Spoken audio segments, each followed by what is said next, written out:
Leena Bhagyashree phone पर बात करते हुए कहती है, हम अब भी नील को कुछ बता नहीं सकते। आज डॉक्टर ने बताया है कि उसकी तबीयत जल्दी ठीक हो जाएगी। हम समझने की कोशिश कीजिए। भाग्यश्री गुस्से में कहती है, मुझे कुछ नहीं समझना। मैं तुम्हारे बेटे के ठीक होने का इंतज़ार नहीं कर सकती। मुझे मेरे पोता पोती चाहिए। लीना कहती है, मैं आपकी हालत समझ सकती हूँ, बस मुझे थोड़ा समय चाहिए। एक बार नील ठीक हो जाए फिर मैं आपके बच्चों को आपके हवाले कर दूंगी। लीना भाग्यश्री को याद दिलवाती है कि हम दोनों में ये तय हुआ था कि हम एक दूसरे की मदद करेंगे। नील के ठीक होने तक आप हमारे घर में अपने बच्चों को रहने देंगी। इसके बदले में मैं आपको बच्चों की कस्टडी दिलवाने में मदद करूंगी। भाग्यश्री की सांस फूलने लगती है। वो कहती है, भाड़ में गया कस्टडी केस, भाड़ में गया तेरा बेटा और भाड़ में गई सभी। मुझे सिर्फ मेरे पोता पोती चाहिए। मैं अभी अपने बच्चों को लेने आ रही हूँ। इसके बाद फ़ोन काट देती है। भाग्यश्री की सांस फूल जाती है। वो रिद्धि को आवाज़ देते हुए बेहोश हो जाती है। रिद्धि आकर भाग्यश्री को इन्हेलर देती है, लेकिन भाग्यश्री को होश नहीं आता है। वो घबराकर सभी को फ़ोन करती है। उधर प्रधान हाउस में सभी रिद्धि से बात कर हैरान हो जाती है और रिद्धि से कहती है, तुम मम्मी जी को लेकर हॉस्पिटल पहुँचो, मैं अभी आती हूँ। सभी जल्दबाजी में वहाँ से निकल जाती है। तभी वहाँ नील आता है। वो सभी के बारे में पूछता है तो लीना कहती है वो उसे कहीं रेड डालने जाना था, तो वो बिना नाश्ता करे चली गई। नील को सभी का फ़ोन दिखाई देता है, जो सभी जल्दी जल्दी में भूल गई। नील सभी को फ़ोन देने जाने लगता है तो लीना और प्राची उसे टोक देती हैं। सभी हॉस्पिटल जाकर डॉक्टर से बात करती है। डॉक्टर कहता है, घबराने वाली कोई बात नहीं है। डॉक्टर उसे बिल पेमेंट करने के लिए बोलता है। नील सभी के लिए लंच पैक करता है। तभी सभी के फ़ोन पर मैसेज आता है कि सिटी हॉस्पिटल में सभी के क्रेडिट कार्ड स्वैप हुआ है।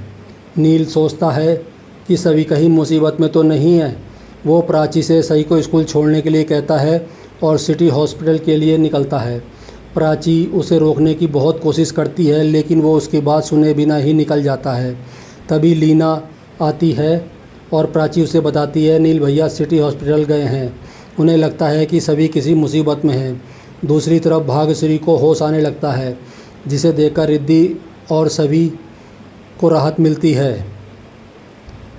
भाग्यश्री की नज़र सभी पर पड़ती है तो वो मुंह फेर लेती है। वो रिद्धि से कहती है, इसे बोलो ये यहाँ से चली जाए, मुझे इसका चेहरा भी नहीं देखना है। सभी रोते हुए कहती है, आप मुझे समझ क्यों नहीं पा रही हैं। भाग्यश्री कहती है, तुमने मेरे पोता पोती को छीन लिया और दूसरे आदमी के साथ घर बसा लिया। क्या मैं ये चुपचाप देखती रहूं? नील हॉस्पिटल पहुंचकर रिसेप्शनिस्ट से पूछता है, क्या यहाँ सभी ठक्कर एडमिट है? तो रिसेप्शनिस्ट बताती है कि उनकी सास एडमिट है।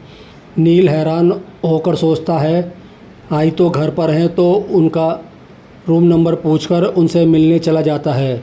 सभी भाग्यश्री समझाने की कोशिश करते हुए उसके ऊपर नील के एहसान है, वो उसके प्रति अपना फ़र्ज़ निभा रही है। भाग्यश्री सभी से कहती है, मैं तुम्हारी इस नौटंकी की वजह से अपने पोता पोती से दूर क्यों रहूं? सभी कहती है, नील और मेरा कोई रिश्ता नहीं है, वो मेरी फैमिली नहीं है। आप लोग मेरी फैमिली हो। मैं सिर्फ उनकी मदद करना चाहती हूँ, इसलिए मैं उनके साथ हूँ, लेकिन मुझ पर और मेरे बच्चों पर सिर्फ आपका हक है। भाग्यश्री और रिद्धि सभी की तरफ हैरानी से देखने लगते हैं। इस बीच नील बाहर से ये सब सुन लेता है और उसको सभी के साथ बिताए पल याद आते हैं। नील का सर चकराने लग जाता है और वो अचानक नीचे गिर जाता है। इसी बीच लीना सबके साथ वहाँ आती है। वो नील को वहाँ नीचे पड़ा देखकर हैरान हो जाती है और सभी घबरा जाते हैं। वो नील को होश में लाने की कोशिश करते हैं। तभी सभी नील को देखकर चिल्लाती है। डॉक्टर नील का इलाज करते हैं और उसे बचाने के लिए लगातार इलेक्ट्रिक शॉक देते हैं, लेकिन नील कोई रिस्पांस नहीं देता। डॉक्टर बहुत कोशिश करते हैं, लेकिन नील को होश नहीं आता है। इसके बाद डॉक्टर बाहर आते हैं और विनोद और सबसे कहते हैं, हमने नील की जान तो बचा ली है, लेकिन वो कोमा में चला गया है। ये सुनकर सभी लोग हैरान हो जाते हैं। डॉक्टर बताते हैं नील भी कोमा से बाहर आ सकता है और हो सकता है कभी भी बाहर ना आए। तभी लीना को चक्कर आने लगता है। सभी उसे संभालते हैं। रीना रोने लगती है। तभी भाग्यश्री लीना को पानी देती है और उसके पास बैठ कर कहती है, मुझे पता है आप मुझ पर बहुत गुस्सा हैं। आपके बेटे की जो हालत है उसके लिए कहीं ना कहीं मैं भी जिम्मेदार हूँ। भाग्यश्री लीना से माफ़ी मांगती है। लीना कहती है, आप सही कहती थी, आपके बेटे को वो खा गई, मेरा बेटा भी उसका शिकार हो गया है। सभी हैरान होती है। लीना गुस्सा होकर सभी पर इल्ज़ाम लगाती है, आज मेरे बेटे की हालत की जिम्मेदार सिर्फ तुम हो। तेजस्विनी के जाने के बाद मेरा बेटा दुखी तो था लेकिन ज़िंदा था, लेकिन तुमने उसे जीते जी मार दिया।